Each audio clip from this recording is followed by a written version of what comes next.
Hi hello నమస్తే welcome back to our channel. ప్రస్తుత స్టూడియోలో ఉన్నారు మొమెంటమ్ ఇన్వెస్టర్ వినోద్ కుమార్ గారు. మరి సార్తో మాట్లాడదాం. చూసుకుంటే గోల్డ్ ప్రైసెస్ మనకి తగ్గుతూ కనిపిస్తుంది. ఇది అందరికీ హ్యాపీ న్యూసే కదా. మరి ఈ టైంలో గోల్డ్ అనేది మనం ఇండియాలో కొనొచ్చా, లేదంటే యుఎస్ఏ వెళ్ళి అక్కడి నుంచి తెచ్చుకోవాలా? గోల్డ్ అక్కడ ఎలా ఉంటుంది ప్రైస్, ఇక్కడ ప్రైస్ ఎలా ఉంటుంది, కంపేర్ టు దుబాయ్లో ప్రైస్ ఎలా ఉంటుంది, అసలు గోల్డ్ స్టాక్స్ ఎలా ఉంటాయి ప్రైస్ తగ్గుతున్న క్రమంలో, వీటన్నిటిపైన మాట్లాడడానికి వినోద్ కుమార్ గారు సార్తో మాట్లాడదాం. నమస్తే సార్. నమస్కారం అండి. సార్, గోల్డ్ ప్రైసెస్ చూసుకుంటే తగ్గుతుంది చాలా. ఇట్స్ వెరీ గుడ్ న్యూస్ అనుకోవాలి. అయితే ఇప్పుడు ఈ గోల్డ్ స్టాక్స్ అనేవి ఎలా ఉంటాయి సార్? అంటే గోల్డ్ స్టాక్స్ ఇప్పుడు కొనొచ్చు అంటారా? గోల్డ్ స్టాక్స్ అంటే జ్యువెలరీ స్టాక్స్. మనం బేసిక్గా గోల్డ్ ఏమైపోయిందంటే ఒక ఆర్గనైజ్ సెక్టర్లకు రావడం స్టార్ట్ అయింది లాస్ట్ 10 yearsలో. మనం టైటన్ లిస్టింగ్ చేశారు. ఇట్స్ తనిష్క్, వాళ్ళ మేజర్ సేల్ తనిష్క్. దాదాపు 10,000 crores రెవెన్యూ ఓన్లీ తనిష్క్లో ఉంటుంది, అంటే గోల్డ్ జ్యువెలరీలో ఉంటుంది. ముందుగా టైటన్ వాచ్ కంపెనీగా పేరుండేది, ఇప్పుడు జ్యువెలరీ కంపెనీగా పేరు వచ్చింది. ఎందుకు వచ్చిందంటే గోల్డ్ జ్యువెలరీ అంతా ఆర్గనైజ్ సెక్టర్లకు రావడం స్టార్ట్ అయింది. కరెంట్గా దాదాపుగా 40 to 50% of total gold business in India is organised market. And every year మీకు ఆర్గనైజ్ సెక్టర్ గ్రో అవుతూ ఉంది. ఈరోజు మనం చూడండి, పర్చేస్ చేసేటప్పుడు మనం జ్యువెలరీ పర్చేస్ చేసేటప్పుడు ఒక రినౌండ్ షాప్కి వెళ్తాం, ఒక బ్రాండెడ్ షాప్కి వెళ్తాం. దేర్ లాట్ ఆఫ్ బ్రాండ్స్, ప్రతి సిటీలో ఎన్నో బ్రాండ్స్ ఉన్నాయి. సో మనం బ్రాండెడ్ షాప్కి వెళ్ళి కొనడం స్టార్ట్ చేస్తాం. ముందర కాలంలో ఎలా ఉండింది, మనం ఒక గోల్డ్ స్మిత్ దగ్గర వెళ్ళి, లేదంటే ఒక చిన్న కొట్టుకెళ్ళి, గోల్డ్ స్మిత్ కొట్టుకెళ్ళి అక్కడ ఒక డిజైన్ సెలెక్ట్ చేసుకొని ఇది మ్యానుఫ్యాక్చర్ చేయండి, ఇది తయారు చేయండి అని చెప్పి ఒక 15 days టైం ఇచ్చాక మనం డెలివరీ తీసుకునే వాళ్ళం. ఇప్పుడు ఆ పరిస్థితి లేదు. మనం అంతా రెడీమేడ్ గోల్డ్ తీసుకుంటున్నాం. మళ్ళీ రెడీమేడ్ గోల్డ్లో మనం తన్ని ఎలా నమ్మేది, ఎంత ప్యూరిటీ ఉంది, ఎన్ని క్యారెట్స్ ఉంది, ఇదంతా నమ్మడానికి కొంచెం ట్రస్ట్, ఫేత్ అనేది క్వశ్చన్ మార్క్ వస్తుంది. ఎందుకంటే మన తెలిసిన గోల్డ్ స్మిత్ దగ్గర మనకు కావాల్సిన డిజైన్స్ ఉండవు. ఓకే, తెలియని వాడి దగ్గర ఫేత్, ట్రస్ట్, క్వాలిటీ ఏంటి అనేది కన్ఫ్యూజన్ ఉంటుంది. సో దీనికి కొంత బిఐఎస్ స్టాండర్డ్స్ అని చెప్పేసి 91.6 kdm గోల్డ్ అనేసి ఇవన్నీ వచ్చాయి. వచ్చాక కూడా మనకు ఆ ట్రస్ట్, ఫేత్ అనేది డెవలప్ అవ్వడం కోసం అనేది ఒక బ్రాండెడ్ షాప్కి వెళ్తే డిజైన్స్ మనకు సెలెక్టివ్ ఉంటుంది, క్వాలిటీ మీద కొంత మనకు నమ్మకం ఏర్పడుతుంది. సో దీనివల్ల ఏమవుతుందంటే అంత జ్యువెలరీ అంతా మీకు బ్రాండెడ్కి వెళ్ళిపోయింది. సో మనం తనిష్క్ అని వెళ్ళడం, ఓకే, అలాగే జోయల్ కాస్ అంటున్నాం, ఓకే, కళ్యాణ్ జ్యువెలర్స్ అంటున్నాం. సో ఇవన్నీ లిస్టెడ్ సెగ్మెంట్లోకి వచ్చాయి. లాస్ట్ 5-6 yearsలో మీరు ఈ జ్యువెలరీ మార్కెట్ చూస్తే, జ్యువెలరీ స్టాక్స్ చూస్తే 10 times గ్రో అయ్యాయి. 5,000-6,000 crores మార్కెట్ క్యాప్ ఉన్న ఒక branded jewellery company, listed company, ఈరోజు 58,000-60,000 crores మార్కెట్ క్యాప్ వెళ్ళింది. Only I'm talking about one listed company. So imagine so many listed companies.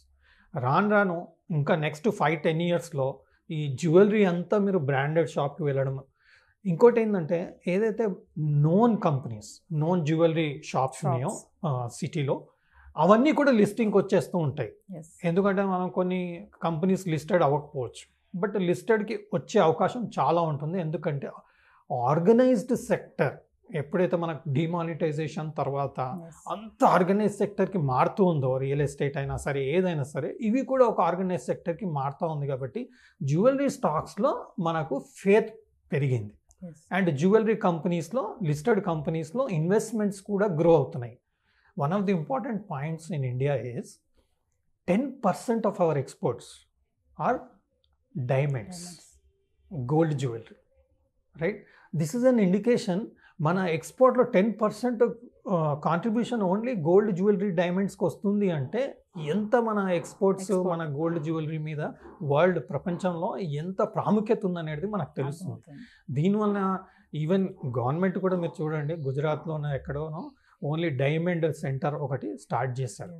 So what is happening, focus అంతా diamond jewellery వీటి మీద India is coming, because lot of forex also we are expecting out of this industry. So కంప్లీట్గా మనకు organise సెక్టర్కి shift అయిపోతూనే ఉంది, already shift అయింది, ఇంకా ఆ percentage అనేది పెరుగుతుంది. కాబట్టి ఈ స్టాక్స్లో ఫోకస్ బాగా పెరుగుతుంది. ఈ స్టాక్స్ ఉన్న మ్యూచువల్ ఫండ్స్ కూడా ఇవంతా ఎందులో వస్తుందండి, కన్జంప్షన్లోనే వస్తుంది. సో కన్జంప్షన్ ఫండ్స్ లేదా లార్జ్ క్యాప్ ఫండ్స్, వీటిలో ఇవన్నీ వస్తున్నాయి. మనకు ఎస్ఎంఈ అంటాం, అంటే ఎస్ఎంఈ సెక్టర్ అని కొత్తగా స్టార్ట్ అయ్యింది.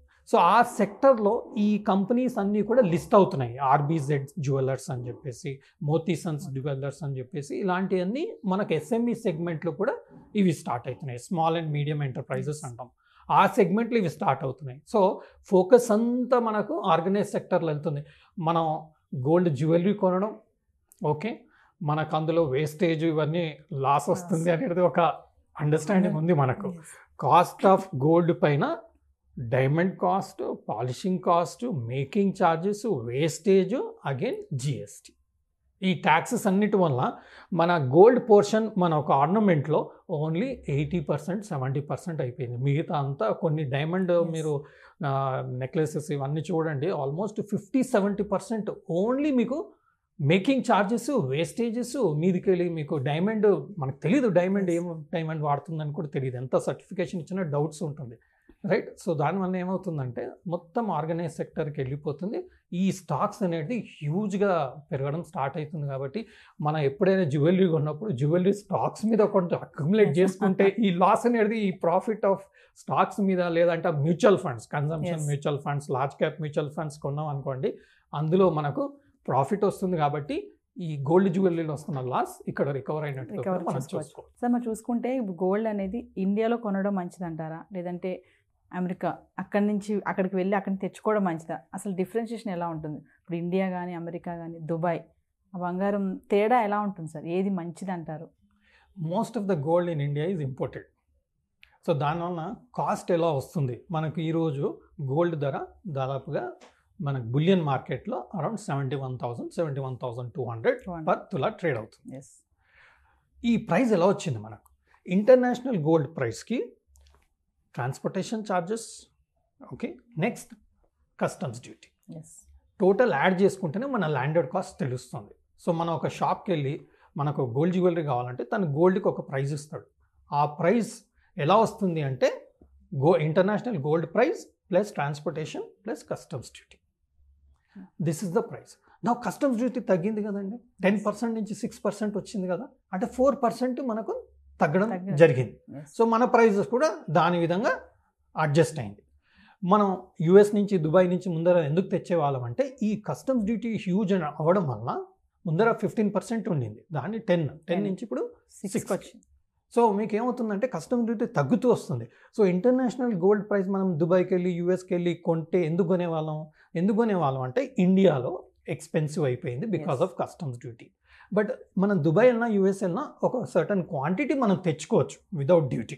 When we stay there are certain rules and regulations, ఇలా ఉంటే మీరు ఇంతవరకు తెచ్చుకోవచ్చు అని ఒక రూల్ ఉంది. అది మనం తెచ్చుకోగలిగామనుకోండి, కొంతవరకు మనకు ఇక్కడ వెరిఫికేషన్లు అవన్నీ ఒక్కోసారి మనం మన లక్కీ ఉంటే అది కూడా మనం అవాయిడ్ చేస్తాం. సో మనకు ఆ 10% కస్టమ్స్ డ్యూటీ ఏదైతే ఉందో అది సేవ్ అవుతుందని చెప్పేసి అక్కడి నుంచి తెచ్చుకునేవాళ్ళు. ఇప్పుడు ఈ కస్టమ్స్ డ్యూటీ తగ్గుతూ ఉంది కాబట్టి మనకు వేరియేషన్ తక్కువ ఉంది. జస్ట్ బికాస్ ఆఫ్ 6% మనం ఏదో కొంత నామినల్ క్వాంటిటీ తెచ్చుకుంటే పెద్దగా పని చేయదు, ఎందుకంటే మనం హ్యూజ్ క్వాంటిటీ అయితే తెచ్చుకోలేము. Some limited quantity as per rules and regulations మనం తెచ్చుకోవచ్చు, డ్యూటీ ఉండదు అప్పుడు. సో 6% వేరియేషన్ కోసం హ్యూజ్ అయితే తెచ్చుకోలేము. సో తెచ్చుకున్న దానికి 6% అంటే కస్టమ్స్ డ్యూటీ పెద్దగా మనకు సేవ్ అయ్యేది ఏం లేదు. బెటర్ టు బై హియర్, ఎందుకంటే ఫిజికల్గా గోల్డ్ని హ్యాండిల్ చేయాలంటే it's little risky. Instead of it ఇక్కడ కొనుక్కోవడమే బెటర్. దీనివల్ల మనకి ఏమవుతుందంటే ఇంటర్నేషనల్ మీద ఉన్న ఇంట్రెస్ట్, మనం అమెరికా వెళ్ళినా దుబాయ్ వెళ్ళినా గోల్డ్ కొనుక్కోవాలి, మనకేమన్నా తక్కువ ధరకు వస్తుంది, ఇదంతా కొంతవరకు తగ్గుతూ వస్తుంది. కాబట్టి ఇండియాలోనే కొనుక్కోవడం బెటర్ అన్నట్టుగా ఒక ఇండికేషన్గా, ఒక బెనిఫిట్గా అవుతుంది. సో ఓవరాల్గా చూసుకుంటే మరి గోల్డ్ ప్రైస్ తగ్గుతుంది కదా, స్మగ్లింగ్ కూడా తగ్గించవచ్చు అంటారా? డెఫినెట్గా తగ్గించవచ్చండి. ఎప్పుడైతే వేరియేషన్ ఎక్కువ ఉంటుంది అనుకోండి, మనకు సేవ్ చేయడం కోసం అనేది మనం వేరే దారిలో వెతుకుతూ ఉంటాం. ఇప్పుడు కస్టమ్స్ డ్యూటీ తగ్గిపోతుంది కాబట్టి రాను తగ్గిపోతుంది, ఇంకా మనకు ముందుకి ఇంకా తగ్గింది అనుకోండి కస్టమ్స్ డ్యూటీ, ఇంటర్నేషనల్ ప్రైస్కి ఓన్లీ ట్రాన్స్పోర్టేషన్ కాస్ట్, ఓకే, అదొక్కటే యాడ్ చేసేస్తే ఇండియన్ ప్రైస్ గోల్డ్ ఆఫ్ వచ్చేస్తుంది. ఇప్పుడే ఇక్కడ ఏమవుతుంది, కస్టమ్స్ డ్యూటీ తగ్గుతున్నా కొద్దీ మనకు అంత వేరియేషన్ కనిపించట్లేదు. అలాంటప్పుడు స్మగుల్ చేసి స్మగుల్డ్ గోల్డ్ కొనడం రిస్క్ ఎందుకు? ఇక్కడ మనకు ఆర్గనైజ్డ్ సెక్టర్లోనే మంచిగా బిల్ ఇచ్చేసి పేమెంట్ చేసేసి గోల్డ్ కొనేసుకుంటే మనకి ఎప్పటికైనా ఎవరితోనైనా ఏం ఇబ్బంది లేదు. మనం బేసిక్గా ఎంత అంటే అంత గోల్డ్ జ్యువెలరీ కొనుక్కోవచ్చు, వేసుకోవచ్చు. ఏదో నామినల్ కాకుండా మనం షాప్ కీపర్తో బార్గెన్ చేయగలిగితే మనకు బెటర్ ప్రైస్ వస్తుంది కదండి. లేదా గోల్డ్ తగ్గింది, గోల్డ్లో మీరు 10%, 15% వేరియేషన్, 10% వేరియేషన్ లాస్ట్ 3-4 డేస్లో మనం చూసాం బడ్జెట్ అనౌన్స్మెంట్ తర్వాత, రైట్. ఒక్కోసారి ఇంటర్నేషనల్ మార్కెట్ ప్రైస్ వల్ల కూడా మనకు గోల్డ్ ప్రైజెస్ తగ్గుతున్నాయి.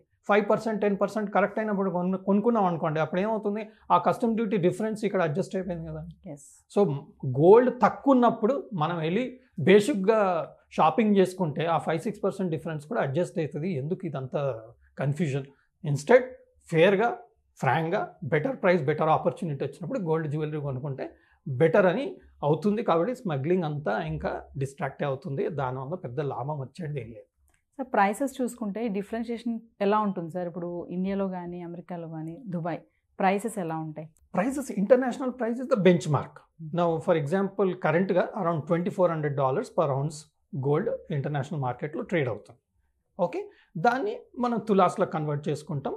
ప్లస్ దానికి అక్కడి నుంచి ఇక్కడికి రావడానికి కొన్ని ఛార్జెస్ పడతాయి. ఓకే, దాని తర్వాత మనకు ప్యాకింగ్ కాస్ట్ అని ఇదని అన్నీ ఉంటాయి. దానికి మనం కస్టమ్స్ డ్యూటీ యాడ్ చేసుకుంటాం. మళ్ళీ లోకల్లో ఏమైనా ట్యాక్సెస్ ఉన్నా చేస్తే దానికి యాడ్ చేసుకుంటాం. ఇవన్నీ మన కస్టమ్ డ్యూటీ మేజర్గా తగ్గుతుంది కాబట్టి మనకు డిఫరెన్స్ అనేది తగ్గిపోతుంది. మనం లోకల్లో అయినా ట్రాన్స్పోర్టేషన్ అవుతుంది కదా. మనం రాజస్థాన్ నుంచి గోల్డ్ తెచ్చిన, బాంబే నుంచి గోల్డ్ తెచ్చిన హైదరాబాద్కి ట్రాన్స్పోర్టేషన్ అవుతుంది. అక్కడి నుంచి ఇంటర్నేషనల్ వచ్చినప్పుడు కొంచెం ఎక్కువ ట్రాన్స్పోర్టేషన్ అవుతుంది, అంతే. So there is no major differences. So మనకు international price is a base for our local price of gold, for which you have to add certain components. So ఆ కంపోనెంట్స్ తగ్గుతున్నప్పుడు మనకు బయట నుంచి వచ్చే గోల్డ్కి ఇక్కడ వచ్చే గోల్డ్కి పెద్దగా వేరియేషన్ ఉండే అవకాశం తక్కువ. సో ఓవరాల్గా గోల్డ్ ప్రైస్ తగ్గడం వల్ల చాలా బెనిఫిట్స్ అయితే ఉన్నాయి కదా సార్? చాలా బెనిఫిట్స్ ఉన్నాయి. మనం బేసిక్గా కొనుక్కోవచ్చు. ఇప్పుడు అందరూ క్రెడిట్ కార్డ్ అని, చెక్ అని ఇదే విధంగా కొంటూ ఉన్నారు. ట్యాక్సెస్ కూడా తగ్గుతున్నాయి. ఇంకొంచెం మనకి GST 3% ఉంది, అది కూడా కొంచెం తగ్గితే మనకి ఇంకా అడ్వాంటేజ్ వస్తుంది. ప్రస్తుతం మాత్రం మార్కెట్ డౌన్ ఉన్నప్పుడు కొంటే మనకు బెటర్ ప్రైస్ వస్తుంది. ఎలాగైనా మనం లాస్ట్ 40 years చూసాం, 9 to 10% కంపౌండింగ్ రిటర్న్ ఇస్తూనే ఉంది gold. Nothing to worry. Thank you sir.